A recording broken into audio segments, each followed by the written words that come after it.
നിനക്ക് വേണ്ടി എന്റെ ജീവൻ ഞാൻ കൊടുക്കും. പിടിക്കാൻ വന്ന പടയാളിയെ വെട്ടാൻ വേണ്ടി മുക്കുവന് വശമില്ലാത്ത വാള് കയ്യിലെടുത്ത് പിടിച്ച് വീശി കർത്താവ് തിരുത്തൽ കൊടുത്തു. വാൾ അതിന്റെ ഉറയിലിടുക.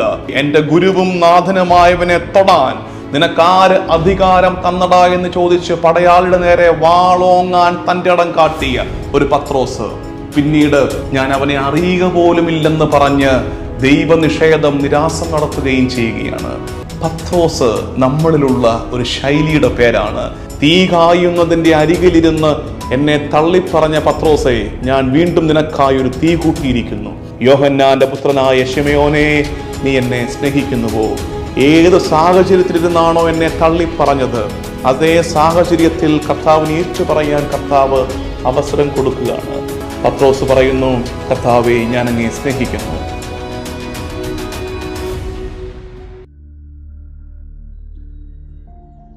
ഈശോ മിശിഹായിക്ക് സ്തുതിയായിരിക്കട്ടെ. Feed my sheep YouTube channel നിങ്ങൾക്കായി ഒരുക്കുന്ന നോമ്പുകാല ധ്യാനം, ദർശനം, അൻ എൻകൗണ്ടർ വിത്ത് ജീസസ് ക്രൈസ്റ്റ്. കർത്താവ് തമ്പുരാനുമായുള്ള കണ്ടുമുട്ടൽ കൊതിച്ചുകൊണ്ട് നമ്മൾ നടത്തുന്ന യാത്രയാണ് ദർശനം. സുവിശേഷത്തിൽ ഈശോയെ കണ്ടുമുട്ടിയവരെ, ആ കണ്ടുമുട്ടൽ അവരുടെ ജീവിതത്തിൽ ഉണ്ടാക്കിയ മാറ്റത്തെ ധ്യാനിച്ച് നമ്മൾ നടത്തുന്ന യാത്രയുടെ ഒടുക്കം നമ്മളും കൊതിക്കും. കർത്താവേ, കണ്ണിറയെ നിന്നെ കാണാനും ആ കാഴ്ചയുടെ പ്രകാശത്തിൽ ശിഷ്ടകാലം ജീവിക്കാനുള്ള കൃപ ഞങ്ങൾക്ക് തരണമേ എന്ന് പ്രാർത്ഥിച്ച് നമ്മൾ നടത്തുന്ന യാത്രയാണ് ദർശനം, an encounter with Jesus Christ. ഈ ധ്യാനത്തിൻ്റെ 4ാം നാളിൽ ഇന്ന് നമ്മൾ ചിന്തിക്കുന്നത് പത്രോസ് ലീഹായെ കുറിച്ചാണ്. ബെത്സയിദായിലെ മുക്കുവൻ, അന്ത്രയോസിന്റെ സഹോദരൻ, അപ്പന്റെ പേര് യോഹന്നാൻ. വളരെ സാധാരണമായ ഒരു പശ്ചാത്തലത്തിൽ നിന്ന് മെല്ലെ മെല്ലെ മെല്ലെ കയറി വരുന്നവൻ പത്രോസ് ലീഹ.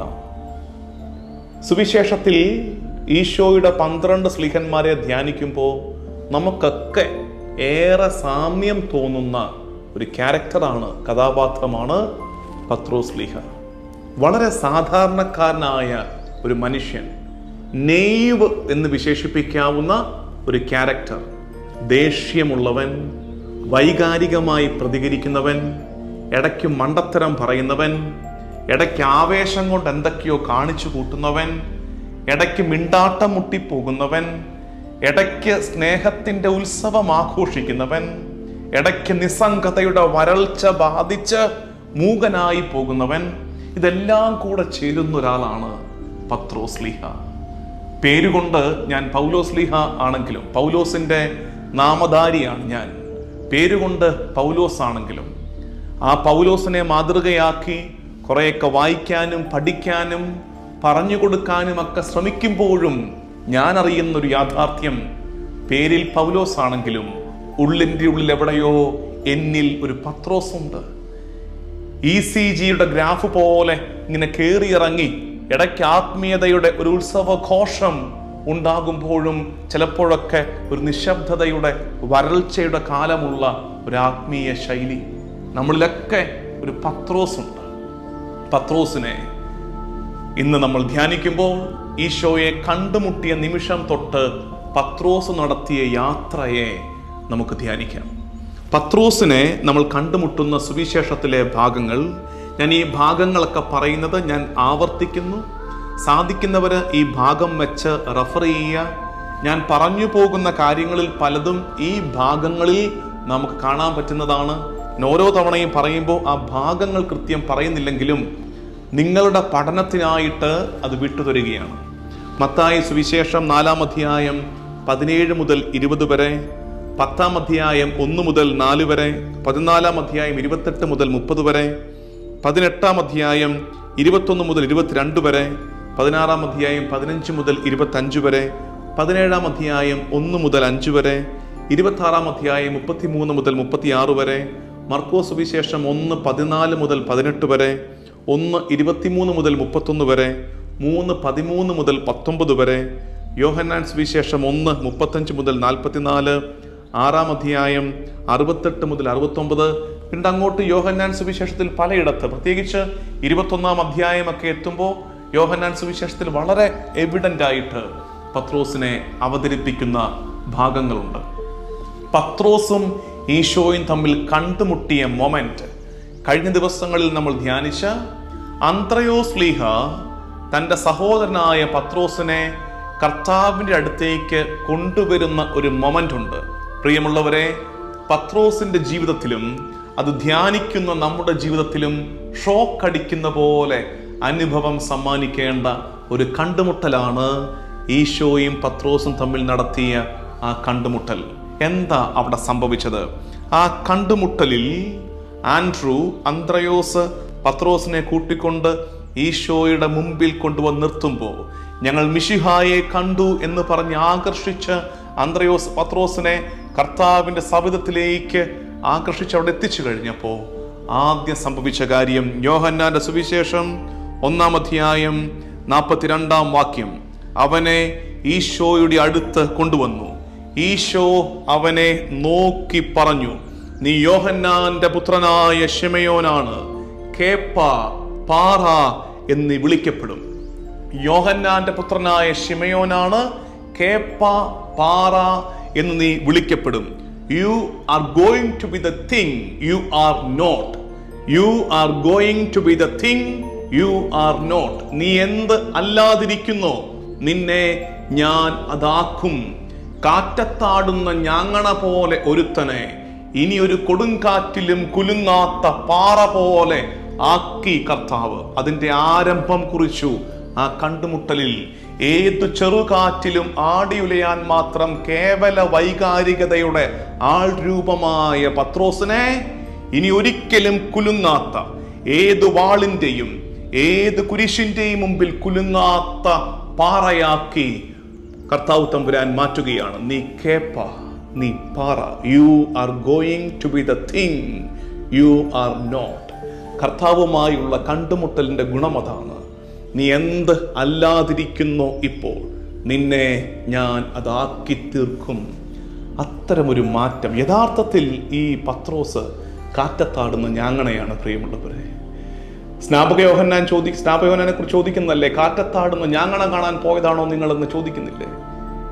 അതുപോലത്തെ ഒരു കാറ്റത്താടുന്ന ഞാങ്ങണയാണ് ഈ പത്രോസ് ശ്ലീഹ. ഒത്തിരി ഉദാഹരണമുണ്ട്. അവൻ കടലിന്റെ മീതെ നടക്കും. കർത്താവ് തമ്പുരാൻ പറഞ്ഞതനുസരിച്ച് കടലിന്റെ മീതെ അവൻ ചുവട് വയ്ക്കും.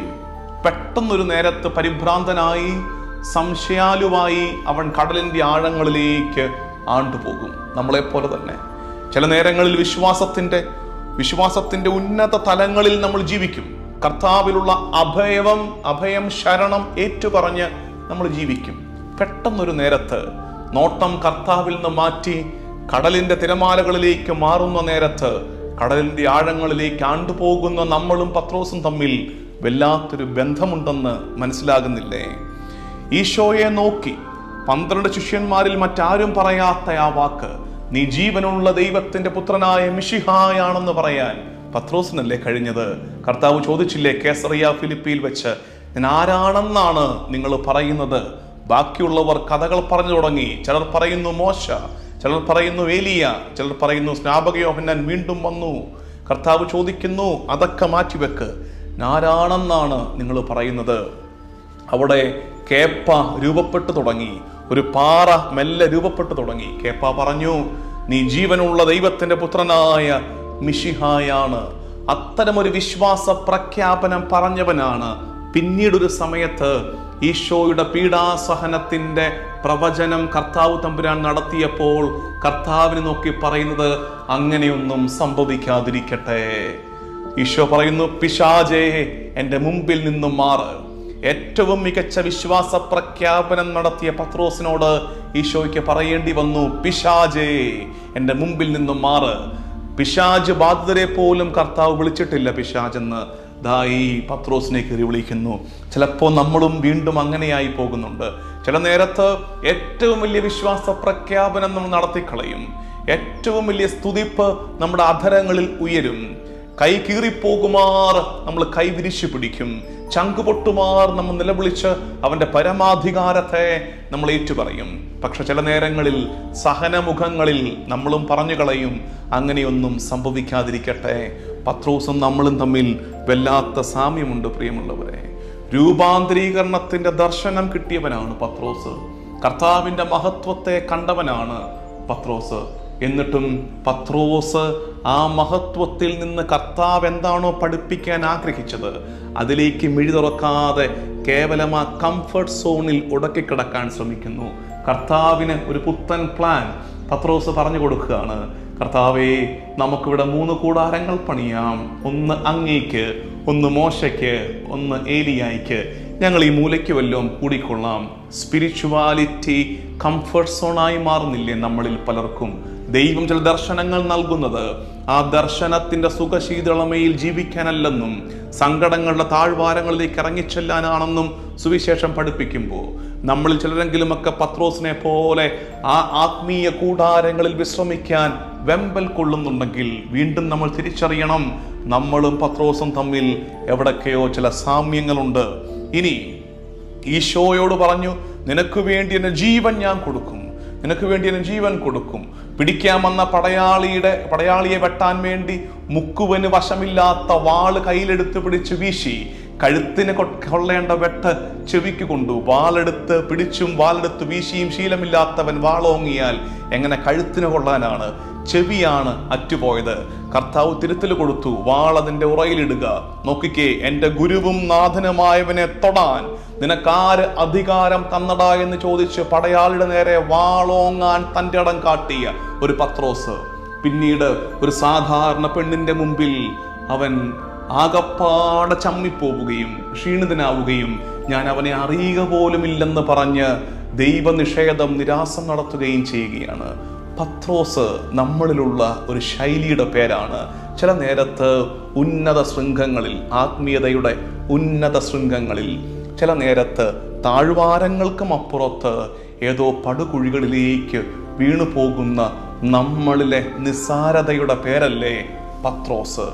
എന്നിട്ടോ 3 ആവർത്തി തള്ളിപ്പറഞ്ഞവനെ ഈശോ തമ്പുരാൻ ഉയർപ്പിന് ശേഷം വീണ്ടും ചേർത്ത് പിടിച്ചിട്ട് ചോദിക്കുന്നു, യോഹന്നാന്റെ പുത്രനായ ശിമയോനെ, നീ എന്നെ സ്നേഹിക്കുന്നോടാ? അതിനുവേണ്ടി കർത്താവ് തിരഞ്ഞെടുത്ത ആ ആംബിയൻസ് എന്ത് സുന്ദരമാണെന്നറിയാമോ? തീ കായുന്നതിൻ്റെ അരികിലിരുന്ന് എന്നെ തള്ളിപ്പറഞ്ഞ പത്രോസേ, ഞാൻ വീണ്ടും നിനക്കായൊരു തീ കൂട്ടിയിരിക്കുന്നു, ഞാൻ വീണ്ടും നിനക്കായൊരു തീ കൂട്ടിയിരിക്കുന്നു. നമ്മൾ വായിക്കുന്നു, തീയിൽ ചുട്ടെടുത്ത മീനും അപ്പവും അവിടെ കണ്ടു. അതേ ആംബിയൻസ് കർത്താവ് റീക്രിയേറ്റ് ചെയ്ത് ചോദിക്കുകയാണ്, യോഹന്നാന്റെ പുത്രനായ ശിമയോനെ, നീ എന്നെ സ്നേഹിക്കുന്നുവോ? ഏത് സാഹചര്യത്തിലിരുന്നാണോ എന്നെ തള്ളിപ്പറഞ്ഞത് അതേ സാഹചര്യത്തിൽ കർത്താവിനെ ഏറ്റുപറയാൻ കർത്താവ് അവസരം കൊടുക്കുകയാണ്. പത്രോസ് പറയുന്നു, കർത്താവെ, ഞാൻ അങ്ങേ സ്നേഹിക്കുന്നു. 2ാം വട്ടം 3ാം വട്ടം പത്രോസ് വീണ്ടും എളിമപ്പെടുകയാണ്, താഴുകയാണ്. പത്രോസ് പറയുന്നു, കർത്താവേ, അങ്ങെല്ലാം അറിയുന്നല്ലോ എന്ന് വെച്ചാൽ എൻ്റെ ബലഹീനത മുഴുവൻ, എൻ്റെ ഉള്ളറിവുകളും അറിയുന്ന എൻ്റെ കർത്താവേ, എൻ്റെ ബലഹീനതകൾ അറിയുന്ന കർത്താവേ, ഞാൻ നിന്നെ സ്നേഹിക്കുന്നു, സ്നേഹിക്കാൻ ആഗ്രഹിക്കുന്നു, ഇടയ്ക്ക് വീണു പോകുന്നു. ഈശോ ഭരമേൽപ്പിക്കുന്ന ദൗത്യമാണ് feed my lamps, feed my sheep. നമ്മുടെ ചാനലിൻ്റെ പേരും അതുതന്നെയാണ്, ഫീഡ് മൈ ഷീപ്പ്, എൻ്റെ ആടുകളെ മേയ്ക്കുക. യോഹന്നാന്റെ സുവിശേഷത്തിൻ്റെ അവസാനത്തെ അധ്യായമായി 21ാം അധ്യായം കൂട്ടിച്ചേർത്തതിൻ്റെ കാരണം പോലും 20ാം അധ്യായത്തിൻ്റെ അവസാനത്തെ 2 വാക്യങ്ങൾ വായിച്ചു നോക്കണം. Actually the gospel is ending there. 20ാം അധ്യായത്തിൻ്റെ അവസാന 2 വാക്കുകൾ കൊണ്ട് ആ സുവിശേഷത്തെ കൺക്ലൂഡ് ചെയ്ത് കൺക്ലൂഡിംഗ് സ്റ്റേറ്റ്മെന്റ് നൽകി സുവിശേഷം അവസാനിപ്പിച്ചതാണ്. 21ാം അധ്യായം ഒരു ലേറ്റർ അഡീഷനാണ്. അത് കൂട്ടിച്ചേർത്തതിൻ്റെ കാരണം തന്നെ പല കാരണങ്ങളിൽ ഒന്ന് പ്രൈമസി ഓഫ് പീറ്ററിന്റെ നേതൃത്വത്തെ, അധികാരത്തെ ഏറ്റുപറയുകയാണ് യോഹന്നാൻ സുവിശേഷം, അല്ലെങ്കിൽ യോഹന്നാൻ സ്കൂൾ ഓഫ് തോട്ട്. പത്രോസിനെ കർത്താവ് ഭരമേൽപ്പിച്ചു. യഥാർത്ഥത്തിൽ നമുക്ക് അത്ഭുതം തോന്നും, ഇതുപോലെ ഒരു പത്രോസിനെ നമ്മൾ ആദ്യം കേട്ടതുപോലെ കാറ്റത്താടുന്ന ഞാങ്ങണയെ കർത്താവ് പാറയാക്കി. ആ പാറമേൽ അവന്റെ പള്ളി പണിതതിന്റെ പേരാണ് പത്രോസ് ശ്ലീഹ. കാറ്റത്താടുന്ന ഞാങ്ങണയെ കർത്താവ് അവന്റെ പാറയാക്കി മാറ്റി. ആ പാറമേൽ പള്ളി പണിതു. അപ്പം നമ്മൾ ചോദിക്കും, യഥാർത്ഥത്തിൽ പത്രോസ് പാറയായോ? യഥാർത്ഥത്തിൽ പത്രോസ് പാറയായോ? കാരണം പീഡാസഹനത്തിന്റെ തലേനാൾ, കുരിശു മരണത്തിന്റെ തലേനാൾ പോലും കർത്താവിനെ തള്ളി പറഞ്ഞവനല്ലേ പത്രോസ്. തിരുവുദ്ധാനത്തിന് ശേഷം ഞാൻ നിന്നെ സ്നേഹിക്കുന്നുവെന്ന് ഏറ്റു പറഞ്ഞെങ്കിലും ആ ഏറ്റുപറച്ചിലിന്റെ ഒടുക്കം അല്പം വീണ്ടും വേവറിങ്ങായി. കർത്താവെ, നീ എല്ലാം അറിയുന്നല്ലോ എന്ന് പറഞ്ഞൊരു ചാഞ്ചാട്ടം കാണിച്ചവനല്ലേ പത്രോസ്. ആ പത്രോസ് പാറയായോ? പാറയായി. കർത്താവ് ഫീഡ് മൈ ഷീപ്പ്, എൻ്റെ ആടുകളെ മേയ്ക്കുക എന്ന് പറഞ്ഞതിൻ്റെ ഒടുക്കം പറയുന്നുണ്ട്, ഇനി മുതൽ മറ്റൊരുവൻ നിന്റെ അരമുറുക്കും, മറ്റൊരുവൻ നിനക്കിഷ്ടമില്ലാത്തിടത്തേക്ക് നിന്നെ നയിക്കും.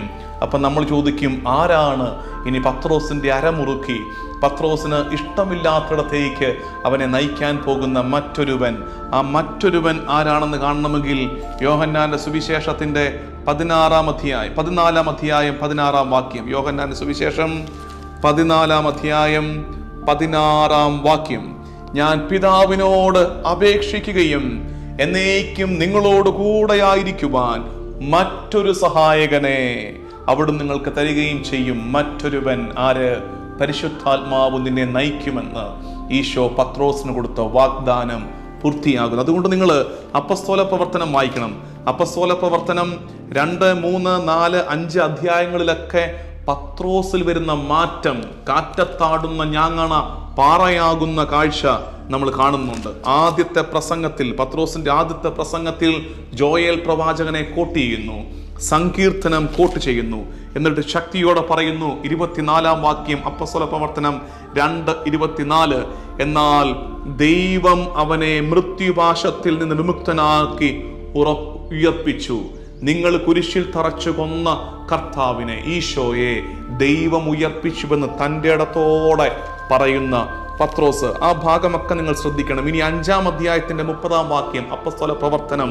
അവിടെ അധികാരികളുടെ മുമ്പിൽ, യഹൂദ നേതൃസംഘത്തിന്റെ മുമ്പിൽ നിന്നുകൊണ്ട് പത്രോസ് പറയുകയാണ്, ഈശോയുടെ പീഡാസഹനത്തിന് മുമ്പ് ഏതോ ഒരു സാധാരണ പെൺകുട്ടി വന്ന് ചോദിച്ച ചോദ്യത്തിന്റെ മുമ്പിൽ ചൂളിപ്പോയ പത്രോസ്, ആലില പോലെ വിറച്ച് പരിഭ്രമിച്ചു പോയ പത്രോസ് ഇപ്പോൾ പറയുന്നു. 30-ാം വാക്യം അപ്പസ്തോല പ്രവർത്തനം 5:30, നിങ്ങൾ മരത്തിൽ തൂക്കിക്കൊന്ന ഈശോയെ നമ്മുടെ പിതാക്കന്മാരുടെ ദൈവം ഉയർപ്പിച്ചു. പത്രോസിന്റെ ഭാഷ, നിങ്ങൾ കുരിശിൽ തറച്ചു കൊന്ന കർത്താവ് തമ്പുരാനെ കുറിച്ചല്ലാതെ മറ്റൊന്ന് എനിക്ക് പ്രസംഗിക്കാനില്ല എന്ന് പറഞ്ഞ് പാറയായി മാറുന്ന ഒരു പത്രോസ്. പ്രിയമുള്ളവരെ, കൊതിയാകുന്നു പത്രോസിനെ കുറിച്ച് ധ്യാനിക്കും തോറും. നിസ്സാരനായ ഒരുത്തനെ, കേവലനായ ഒരുത്തനെ, വളരെ നെയ്വായ സാധാരണക്കാരനായ ഒരുത്തനെ കർത്താവിനുള്ള കണ്ടുമുട്ടലിൽ പുനർനാമകരണം ചെയ്ത് നിന്നെ ഞാൻ പാറയാക്കുമെന്ന് കർത്താവ് പറഞ്ഞത്, കർത്താവ് കൊടുത്ത 3 വർഷത്തെ പരിശീലനം കൊണ്ടും പിന്നാലെ പെയ്തിറങ്ങിയ പരിശുദ്ധാത്മാവിന്റെ അഗ്നി അഭിഷേകം കൊണ്ടും പത്രോസ് പാറയാകുന്ന ഒരു കാഴ്ച. ഒരു ഇംഗ്ലീഷ് മൂവിയിൽ പത്രോസിന്റെ ഒരു രംഗം കാണിക്കുന്നത്, പത്രോസ് അവസാനം തലകീഴായി കുരിശിൽ മരിക്കാൻ ഒരുങ്ങുമ്പോൾ ആ രംഗം നമ്മുടെ ചാനലിൽ കൂടെ തന്നെ നിങ്ങളിലേക്ക് എത്തിക്കണമെന്നുണ്ട്. ഇതിൻ്റെ പിന്നാലെ ഒരു ലിങ്കായിട്ട് അത് നിങ്ങളിലേക്ക് എത്തുന്നതാണ്, ഫീഡ് മൈ ഷീപ്പ് യൂട്യൂബ് ചാനലിലൂടെ തന്നെ. അവിടെ പത്രോസ് പറയുന്നുണ്ട്, തലകീഴായി കുരിശിൽ തറയ്ക്കപ്പെടാൻ ഒരുങ്ങി നിൽക്കുമ്പോൾ പത്രോസ് ഒരു പുഞ്ചിരിയോടെ ഉന്നതങ്ങളിലേക്ക്, കർത്താവിലേക്ക് നോക്കിയിട്ട് പറയുന്നു, കർത്താവേ ഇത്തവണ ഞാൻ പറ്റിക്കില്ല കേട്ടോ, കർത്താവേ ഇത്തവണ ഞാൻ പറ്റിക്കില്ല കേട്ടോ. ഇതിനു മുമ്പ് ഞാൻ കാറ്റത്താടുന്ന ഞാങ്ങണയായിരുന്നല്ലോ, നീ എന്നെ പാറയാക്കിയില്ലേ, ഇത്തവണ ഞാൻ തരി പോലും കുലുങ്ങില്ല കേട്ടോ, ഇത്തവണ ഞാൻ പറ്റിക്കില്ല അപ്പാ കർത്താവേ എന്ന് പറഞ്ഞു മരണത്തെ പുൽകുന്ന പാറ പത്രോസ്. നമുക്ക് പ്രാർത്ഥിക്കാം പ്രിയമുള്ളവരെ. ദർശനത്തിന്റെ 4-ാം നാളിലെ ധ്യാനം പൂർത്തിയാകുമ്പോൾ നമുക്ക് പ്രാർത്ഥിക്കാം, കർത്താവേ ഞങ്ങളിലും ഒരു പത്രോസ് ഉണ്ട്. ചില നേരങ്ങളിൽ പ്രാർത്ഥനയിൽ, ആത്മീയതയിൽ, വിശ്വാസ ജീവിതത്തിൽ ശക്തിയോടെ നീങ്ങുമ്പോഴും ചില കാറ്റിൽ ഞങ്ങൾ ഉലഞ്ഞു പോകുന്നു കർത്താവേ. നിരാശ ഞങ്ങളുടെ പടിവാതിൽക്കൽ വന്ന് നിൽക്കുകയും നിരാശയുടെ വക്കത്ത് നിൽക്കുകയും അവിടുന്ന് പടുകുഴിയിലേക്ക് വീണു പോവുകയും ഒക്കെ ഞങ്ങൾ ചെയ്യുന്നു. ഞങ്ങളെ നീ പാറയാക്കണേ. പത്രോസിനെ പാറയാക്കിയതുപോലെ ഞങ്ങളെയും നീ നിന്റെ പാറ ആക്കണേ കർത്താവേ. നമ്മുടെ കർത്താവ് ഈശോ മിശിഹായുടെ കൃപയും പിതാവായ ദൈവത്തിന്റെ സ്നേഹവും പരിശുദ്ധാത്മാവിന്റെ സഹവാസവും എന്നും എല്ലാ കാലവും കൂടെ ഉണ്ടാകട്ടെ, ഇപ്പോഴും എപ്പോഴും എന്നേക്കും. ആമേൻ.